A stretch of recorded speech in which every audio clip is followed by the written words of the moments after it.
Hello everyone, a very good evening to all my viewers, to all my students and to all my dear friends. I am Avinash, an advocate at Supreme Court of India. Today, I am going to discuss a legal maxim, a concept before you all, and that has been asked in Judicial Services exam several times in almost all the state PCS J exams, APO exams, and in CLAT 2013, the same question was asked. CLAT 2013. The concept is, the legal maxim is res ipsa loquitur.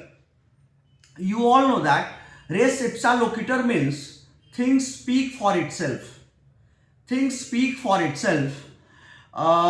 If I would like to explain you all, because this is a very important maxim and several times question has been asked. So before coming down to the question, let me first explain this maxim. Res ipsa loquitur का मतलब ये है things speak for itself. इसका मतलब ये है कि suppose that अगर एक डॉक्टर है और आप उसके पास ऑपरेशन के लिए गए और आपके पेट का ऑपरेशन होना है, अपेंडिक्स का ऑपरेशन होना है, और उसने पेट में सीजर वाइल ऑपरेटिंग ही लेफ्ट द सीजर नेग्लिजेंटली, गलती से उसने सीजर छोड़ दिया आपके पेट के अंदर, राइट? तो ऑफ कोर्स बाद में कॉम्प्लिकेशन होगा आपको. तो आप जब कॉम्प्लिकेशन फील करते हैं तो आप फिर से किसी डॉक्टर के पास जाते हैं इलाज कराने, तो आपको पता चलता है कि आपके पेट में सीजर है. तो सवाल ये उठता है कि पेट में सीजर आया कहां से? पेट में आप सीजर को खा तो नहीं गए होगे, there is no other way, या फिर रात में पेट वेट खोल करके देखते होगे और सीजर मतलब डाल दिए और छोड़ दिया आपने, ऐसा तो नहीं हुआ होगा. इट मीन्स दैट कि जिसने आपके अपेंडिक्स का ऑपरेशन किया, जिस डॉक्टर ने, उसी के नेग्लिजेंट एक्ट की वजह से सीजर आपके पेट के अंदर छूटा है. सीजर आपके पेट के अंदर छूटा है. तो आपके पेट के अंदर सीजर का रहना अपने आप में एक सबूत है, अपने आप में एक सबूत है रेस इप्सा लोकिटर का. Things speak for itself. आपको कोई सबूत देने की जरूरत नहीं है. आपके पेट में सीजर है, ये अपने आप सफिशिएंट है कि सामने वाला doctor will be held to be liable कि सीजर कहां से आया. You are the person who left it in my abdomen negligently because of the careless attitude of yours. तो यहां पर और कोई सबूत की जरूरत नहीं है. इसी को रेस इप्सा लोकिटर कहते हैं. Things speak for itself. Scissor is speaking for itself. There is no other evidence required in addition to this. तो क्वेश्चन क्या है, इसको पढ़ते क्लैट 2013 में भी पूछा गया, और जैसा कि मैंने बताया जुडिशरी एपीओ में तो बहुत बार पूछा गया है. The question is that Seema got herself operated for the removal of her uterus in the defendant's hospital as she was diagnosed to have a cyst in one of her ovaries. Due to the negligence of the surgeon who performed the operation, abdominal pack was left in her abdomen.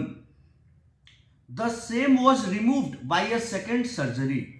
सवाल ये है भैया कि सीमा ने अपने uterus के लिए, uterus के रिमूवल के लिए डिफेंडेंट के हॉस्पिटल में सर्जरी करवाया कि मेरे यूटेरस को हटा दिया जाए, ऑपरेट करवाया, क्योंकि उसके ओवरीज में एक सिस्ट था. तो बट सर्जन डॉक्टर के नेग्लिजेंट एक्ट के कारण से, जिसने कि ऑपरेशन किया, abdominal pack was left in her abdomen. Abdominal pack abdomen में ही छोड़ दिया. किसके गलती की वजह से? डॉक्टर की गलती की वजह से.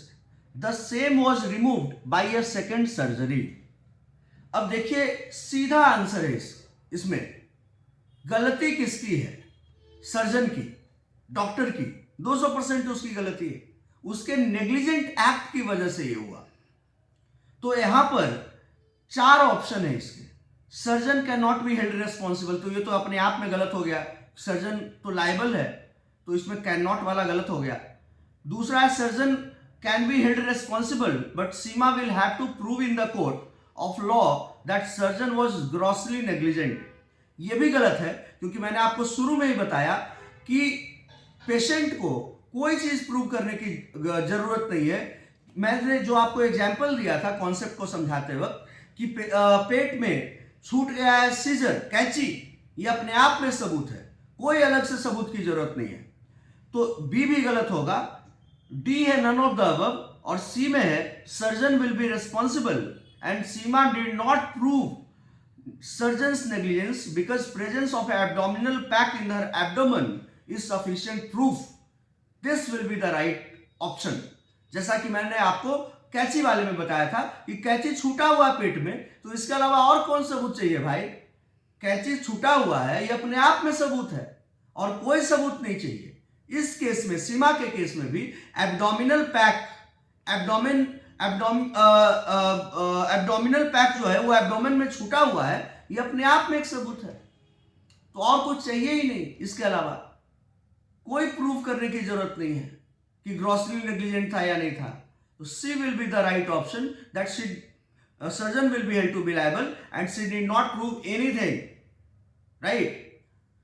So I have explained this concept to you, and the reason was that this is a highly relevant question from any competitive legal exam across the country, right? Stay tuned for other legal updates or other the best understanding of the legal concepts. And if you have any doubt anywhere in any of the law papers, then you can message us and we will take it up and explain everything in detail to your satisfaction, right? Thank you for watching me. Jai Hind.